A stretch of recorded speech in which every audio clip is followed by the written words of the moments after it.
మీ generation లో 95% అందరూ ఆ సీత మహాసాధ్విలాగా ఉండేవాళ్లే. అలాంటప్పుడు మీకు ఇలా ఉండాలి, అంటే ఒక స్త్రీ అంటే ఇంత స్వేచ్ఛ ఉండాలి, ఫ్రీడమ్ ఉండాలి, వాళ్ళకి మాట్లాడే హక్కు ఉండాలి, వాళ్ళకు ఒక సెల్ఫ్ రెస్పెక్ట్ ఉండాలి, ఇవన్నీ మీ క్యారెక్టర్స్ లో ఉంటాయి కదా. మీకు ఎక్కడి నుంచి వచ్చే ఈ ఆలోచనలన్నీ? అసలు మీ క్యారెక్టరైజేషన్ ఎట్లా ఉంటుంది? ఒక పాత్రకి ఆ క్యారెక్టర్ ఇచ్చేటప్పుడు మీరు ఏం ఆలోచిస్తారు? మా ఇంట్లో మా అమ్మమ్మ గారు అప్పుడే రెబల్ అమ్మ. ఆవిడంతా ఉమ్, స్వాతంత్ర సంగ్రామంలో తిరిగారు. ఓ జైళ్ళకు కూడా వెళ్ళారు. మా తాతయ్య తోటి నువ్వు వెళ్తున్నప్పుడు నేను వస్తానని ఆయనతో సమానంగా లక్నో వరకు నడిచి వెళ్ళారు. రాజమండ్రి నుంచి చంటి పిల్లని ఎత్తుకుని ఆ ఇబ్బందులు సబ్బందులు నేను పడతా, నేను వస్తా అన్నారు.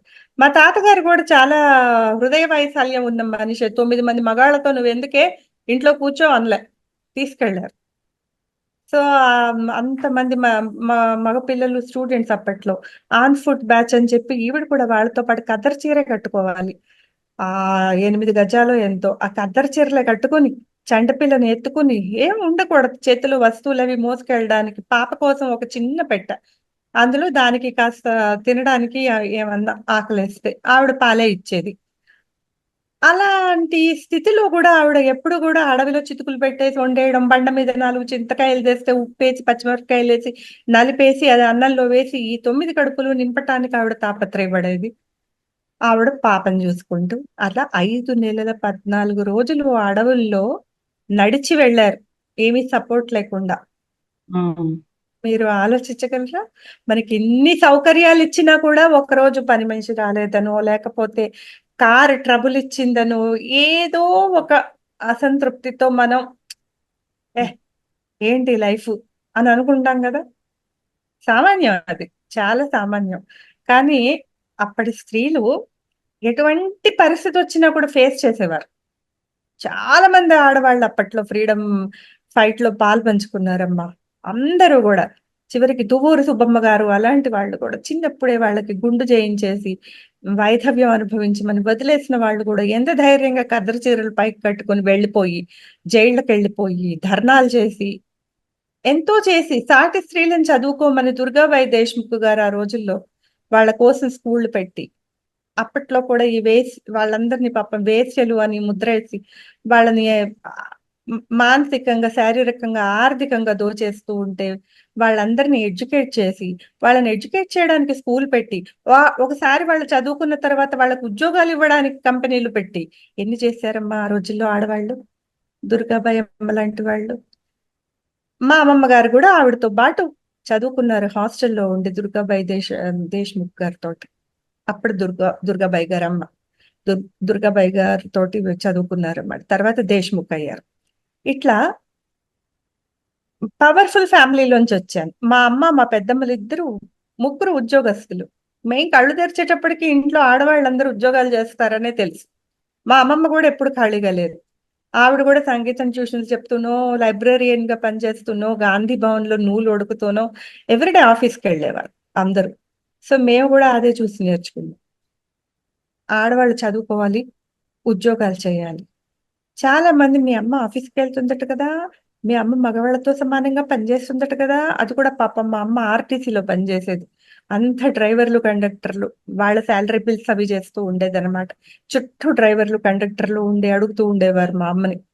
బలానాది తక్కువ వచ్చిందనో, బలానా మంత్ లో నా లీవులు మీరు క్యాలిక్యులేట్ చేయలేదనో ఏదో చెప్తూ ఉండేవారు. ఎప్పుడు డిపోకి వెళ్ళేటప్పటికి ఓ 40-50 మంది ఉండేవారు ఆవిడ టేబుల్ చుట్టూ.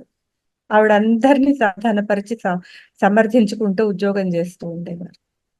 అది చూస్తూ మేము పెరిగాం. సో ఎప్పుడు మన కాళ్ళ మీద మనం నిలబడాలి అనేది మాకు నరనరాల్లో ఉంది. ఆ కాలంలో కొంతమంది మీ అమ్మ ఉద్యోగం చేస్తుంది, మీ అమ్మ ఇలా మగవాళ్ళతో సమానంగా చేస్తుందటగా అని మా అమ్మలు అంటున్నారు. అలా స్కూల్లో చెప్పటం ఇవన్నీ నేను వినేదాన్ని. ఇంటికొచ్చి మా అమ్మతో చెప్తే, నేను పెద్దయ్యాక ఉద్యోగమే చేస్తాను, నేను అలాగే చేస్తాను అని చెప్పమ్మా. ఏమీ తప్పులేదు అందులో, కావాలి మీరు కూడా చదువుకుంటున్నది అందుకే, మీరు కూడా రేపు అందరూ ఉద్యోగాలే చేయాలి అని మీ ఫ్రెండ్స్ తో అనేది మా అమ్మ. నేను అలాగే వెళ్ళి చెప్పేదాన్ని. విమెన్ ఎంపవర్మెంట్ అంటే అదేనేమో కదా మరి. అంటే ఒకళ్ళనొకళ్ళు సపోర్ట్ చేసుకోవడమే విమెన్ ఎంపవర్మెంట్ అని అనుకుంటాం కదా. అన్- ఇప్పుడు అంతే కదా. రకరకాల అర్థాలు వస్తున్నాయి విమెన్ ఎంపవర్మెంట్ కి, ఫెమినిజం కి. నిజానికి ఎవరికి తోచిన అర్థం వాళ్ళు ఇచ్చేస్తూ ఉన్నారు. కానీ ప్రాక్టికల్ గా ఒకప్పుడు ఆ, మీరు చెప్పినట్టు అంత నిజంగా స్ట్రాంగ్ అంటే కుటుంబాన్ని నిలబెట్టాలి అన్న దానికోసమే ఉండేది వాళ్ళ. ఈవెన్ వాళ్ళు బయటకు వచ్చేసినా వర్క్ చేసినా ఏం చేసినా. కానీ ఇప్పుడు ఆ అడ్వాంటేజెస్ అన్నీ పెట్టుకుని కూడా కొత్త కొత్త అర్థాలు చెప్తున్న వాళ్ళు ఫెమినిజానికి, ఉమెన్ ఎంపవర్మెంట్ కి. అది అది ఏంటి ఫ్రీడమ్ కాదు, ఇంకొంచెం ముందుకు వెళ్ళిపోయి కొత్త అర్థాలు చెప్పేస్తున్నారని అనిపిస్తోంది ఇప్పుడు చూస్తుంటే మాత్రం. ఇప్పుడు మా అమ్మమ్మ గారి కాలంలో కూడా స్వేచ్ఛగా ఉన్నారు కాబట్టే కదమ్మా మేము జైలుకి వెళ్ళిపోతున్నాం. ఇంట్లో మొగుళ్ళు ఉంటే కూడా మేము గాంధీ గారి కోసం వెళ్ళిపోతున్నాం, సభలకు వెళ్ళిపోతున్నాం. మొగుళ్ళు అబ్జెక్ట్ చేసి ఉంటారు, అత్తగారులు అబ్జెక్ట్ చేసి ఉంటారు, చుట్టుపక్కల వాళ్ళు చెవులు కొరుక్కుని ఉంటారు, వాళ్ళేం పాటించలేదు. ఎందుకు? For a good cause. ఒక మంచి కాజ్ కోసం వెళ్తున్నప్పుడు ఎన్ని శక్తులు వెనక్కి లాగినా కూడా వాళ్ళు ఆగకుండా ముందుకు వెళ్ళిపోయిన వాళ్ళు చాలా మంది ఉన్నారు. అంతలా మనం చేయకపోయినా అందరికీ అంత పవర్ ఉండదు. మొగుడు గట్టిగా కళ్ళెర్ర చేస్తే భయపడ్డాం, మొగుడు ఇది వెళ్ళకు, దానివల్ల నువ్వు జీవితంలో నాశనం అయిపోతావు అని కొంతమంది భయపెట్టేస్తారు. అలాంటప్పుడు ఆగిపోయే వాళ్ళు చాలా మంది ఉంటారు. కానీ నేనేం చెప్తానంటే, ఈ మధ్య వచ్చింది తప్పటి సినిమా. వాడు ఒక చెంపదెబ్బ కొట్టాడమ్మా అమ్మాయిని. కొడితే ఆ అమ్మాయి ఇంట్లోంచి వెళ్ళిపోయింది. తర్వాత ఎంతో బతిమాలాడు, ఎన్నో చేస్తానన్నాడు, ఒక్క దెబ్బే కదా అని అడిగాడు. మొదటి దెబ్బకి నువ్వు రియాక్ట్ అవ్వకపోతే అది మళ్ళీ రెండో దెబ్బ అవదు, మూడో దెబ్బ అవదు, నాలుగో దెబ్బ అవదు అని ఏంటి గ్యారంటీ? అసలు వాడికి చెయ్యి ఎలా పైకి వచ్చింది?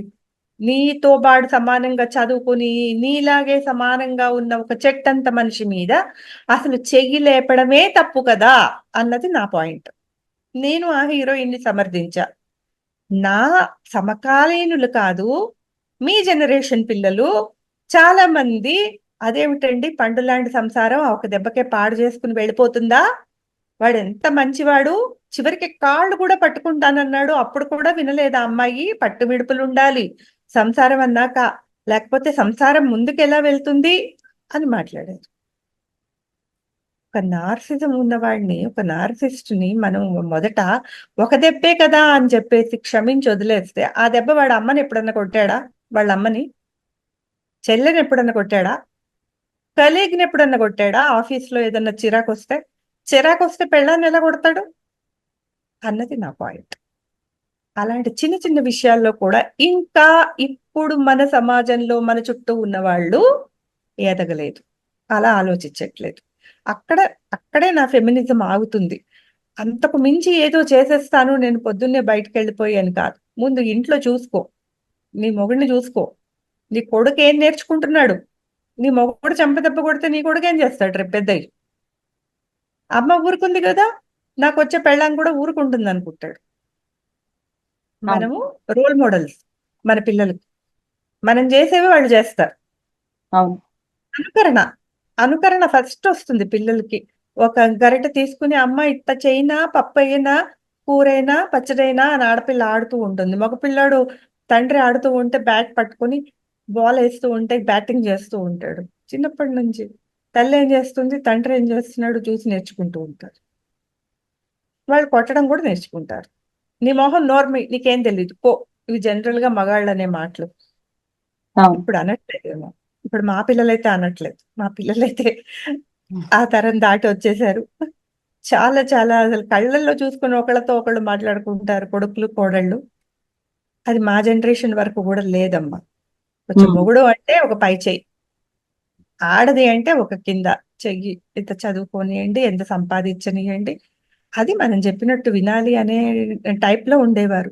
అందులో తప్పేంటి, మీ జీవితం బానే ఉంది కదా, బంగారంలా ఉంది కదా అన్నది సోషల్ మీడియాలో మీ వయసు పిల్లలు మీకంటే చిన్నవాళ్ళు కూడా వాదించారు నాతో, ఒక దెబ్బేస్తే తప్పేంటి అని చెప్పి.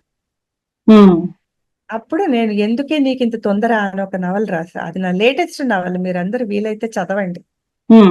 తల్లిని అడుగుతుంది, పండులా ఉండడం అంటే ఏంటమ్మా కాపురం, మా నాన్న నీ సంగీతం మొదలుపెట్టాడని ఏడుస్తూనే ఉంటావు. నీకు ఇష్టమైన వంకాయ రంగు చీర కట్టుకోనివ్వడని నువ్వు నాతో వెనకాల సణుగుతూనే ఉంటావు. పెద్దమ్మేమో పుల్లయ్య అనేవాడిని తెచ్చి పెళ్లి చేశారు. నా పేరు చక్కగా ప్రియంవద. ఆ ప్రియంవద పుల్లయ్య అంటే ఏం బాగుంది అని అప్పుడు చెప్పనివ్వలేకపోయాను. మా నాన్నగారితోటని ఇప్పటికీ కుళ్ళుతూనే ఉంటుంది. మళ్ళీ పెద్దనాన్నగారు నగలవి ఇస్తే మురిసిపోతూ పెట్టుకుంటూ ఉంటుంది. ఇష్టం లేని చోటుకి రమ్మంటారే, బలవంతం చేస్తారు అని ఏడుస్తుంది. వెళ్తూనే ఉంటుంది మళ్ళీ. ఇంత అసంతృప్తులు దాచుకుని కేవలం వాళ్ళిచ్చే ఒక నెక్లెస్ కోసం, వాళ్ళిచ్చే ఒక పట్టు చీర, ఒక కారు, ఒక హోదా, ఒక పెద్ద ఇల్లు, ఒక విల్లా, వీటి కోసం నోరు మూసుకుని బతికే జనరేషన్ మాది కాదమ్మా. మా ఇష్టాలు, మాకు ఉండే పండంటి కాపురం ఒక డెఫినేషన్ వేరే, మీ పండంటి కాపురం డెఫినేషన్ వేరే అని చెప్తుంది ఆ అమ్మాయి.